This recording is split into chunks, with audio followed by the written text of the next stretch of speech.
ஞாயிற்றுக்கிழமை ஆசீர்வாத ஜெபம். மகா பரிசுத்தமுள்ள நல்ல பிதாவே, உம்முடைய நாமத்திற்கு ஸ்தோத்திரம். வாரத்தின் முதல் நாளாகிய இந்த பரிசுத்த ஓய்வு நாளுக்காக உமக்கு நன்றி செலுத்துகிறேன். உயிர்த்தெழுந்த வல்லமையால் இந்த காலை வேளையை மகிமையுள்ளதாக மாற்றியதற்காக ஸ்தோத்திரம். ஆண்டவரே, இன்று நான் உம்முடைய ஆலயத்திற்கு சென்று உம்மை தொழுது கொள்ளும் போது என் உள்ளத்தையும் ஆத்துமாவையும் உம்முடைய பிரசன்னத்தால் நிரப்பும்.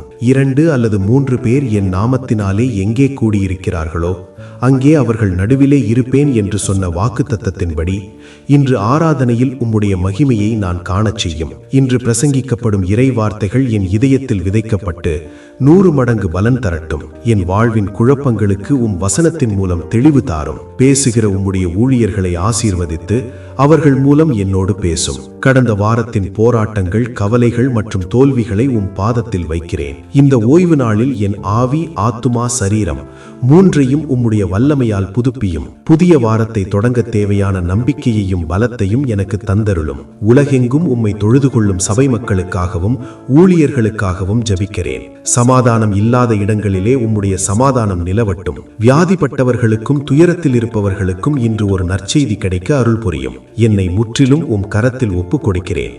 இயேசு கிறிஸ்துவின் இன்ப நாமத்தில் ஜெபிக்கிறேன் பிதாவே, ஆமேன். இன்றைய வாக்குத்தத்த வசனம். கர்த்தரை நம்பியிருக்கிறவனையோ கிருபை சூழ்ந்து கொள்ளும். 32ஆம் சங்கீதம் 10ஆம் வசனம். ஞாயிற்றுக்கிழமை வாழ்த்துச் செய்தி. இனிய காலை வணக்கம். இந்த ஞாயிற்றுக்கிழமை உங்கள் வாழ்வில் தெய்வீக ஆசீர்வாதங்களையும் மகிழ்ச்சியையும் கொண்டு வரட்டும். இறைவனின் சமூகத்தில் நீங்கள் பெறும் அமைதி இந்த வாரம் முழுவதும் உங்களை தொடர வாழ்த்துகிறேன். ஆசீர்வாதமான ஓய்வு நாள் வாழ்த்துக்கள்.